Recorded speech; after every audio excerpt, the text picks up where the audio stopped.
Hi, welcome to the Get Ready with God podcast. My name is Julie Taylor and I'm your host, and I am not God. Obviously, I'm not an expert. I'm not even a scriptorian. I'm literally just a girl sitting in front of a microphone, hoping God is real. The Get Ready with God podcast is the daily devotional podcast to help you see divinity in every day. Last week, I had the chance to go down to my sister's house. She lives like almost 4 hours away because my niece came home from a church mission, and I would explain what they do. I didn't go on one. It's actually my biggest fear is being forced to go on one. Not my vibe. Very, very proud and impressed when people do it. I'm very, very proud of her. And she, like, when you come home, you like give a talk about it. And she did an incredible job. And I was really struck by a lot of things listening to her speak. I was very like fixated, like I could not break focus. Her general demeanor is very like jovial, for lack of a better word. She's a very funny girl. She jokes a lot. And when she gave this talk, it was like her whole countenance shifted a little bit. She was speaking very softly, but so powerfully.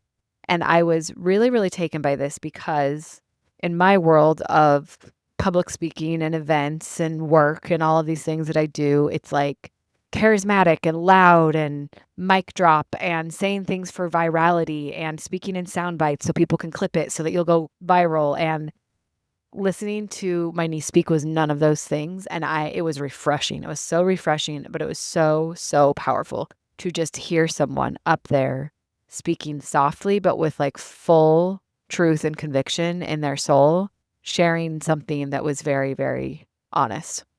I really was changed by it. It was very, very, very powerful. And the stillness and like softness in her delivery was one of the things that was the most powerful to me. But I was thinking about when I spoke at Simon's funeral, I felt like it was the most honest I had ever been in my whole entire life.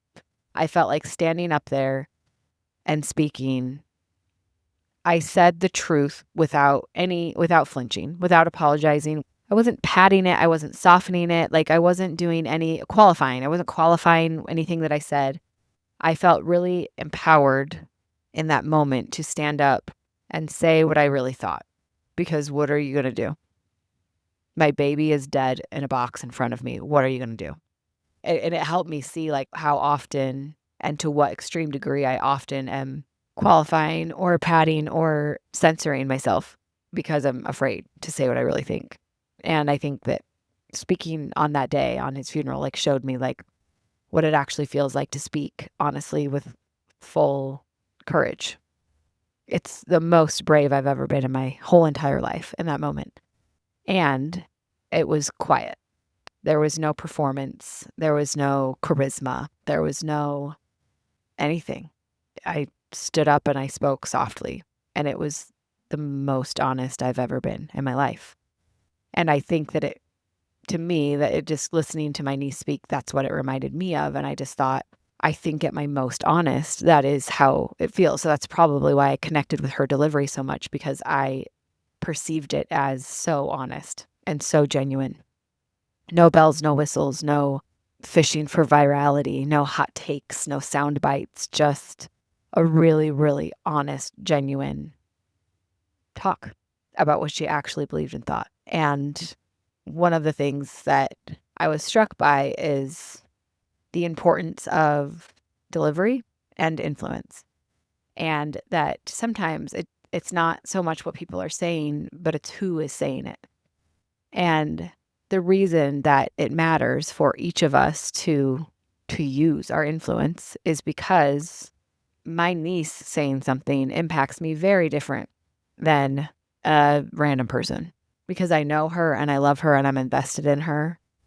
The same way that a friend who knows and loves me telling me, like giving me advice or helping me or saying something, if they tell me I'm okay or that I'm doing a good job at something, that really resonates. If I watch a video on the internet of some random person being like, "You're doing such a good job," I just am kind of like, I could be a criminal. You don't know me.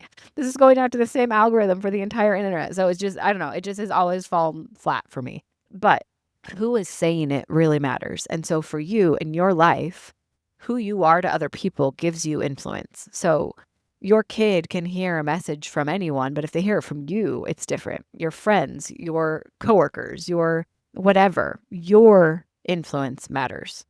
And your delivery matters. And you being the one to say the thing really matters.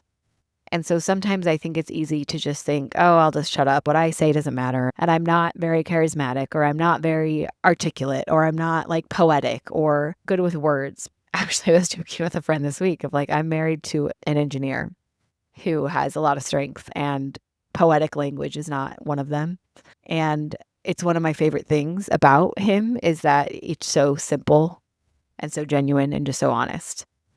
And I love flowery, beautiful language. That's my biggest hobby and biggest passion. But I have a lot of admiration for simple language and just direct delivery. And especially in a world that takes messages and delivers them a little bit manipulatively through bells and whistles and cameras and lights and intonation of hot takes and controversy and whatever. I want more simple, soft, still, genuine, vulnerable sharing.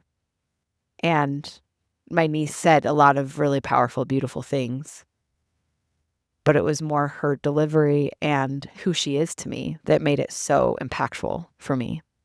And you are that person to someone. You are the person that has the power to influence, to inspire, to encourage, to love someone in your life. I promise you, there's someone in your life where you are that person who what you say because of who you are to them will impact them differently. But I just want to challenge you today to send a message or make a call to someone who matters to you and just share something with them in a simple, soft, non-poetic, imperfect way, because I think we need to practice that a little bit more and remember who you are to someone and remember the influence that that gives you. And I think it's always wonderful to help a stranger and to share encouragement and love no matter what, no matter the relationship. But I do think it's also important to remember the connections and the influence that we have in those connections. You don't have to have the right thing to say. You don't have to have something powerful to say. You don't have to have a mic drop moment. You don't have to have a hot take. You just have to have honesty. I do think that every time I've been the very, very most honest and the very, very most brave in my life have been my quietest, calmest, most still moments. And that doesn't have to be true for everyone. But anyway, it doesn't always matter what you say. It just matters that you're the one that says it. Love you. Bye.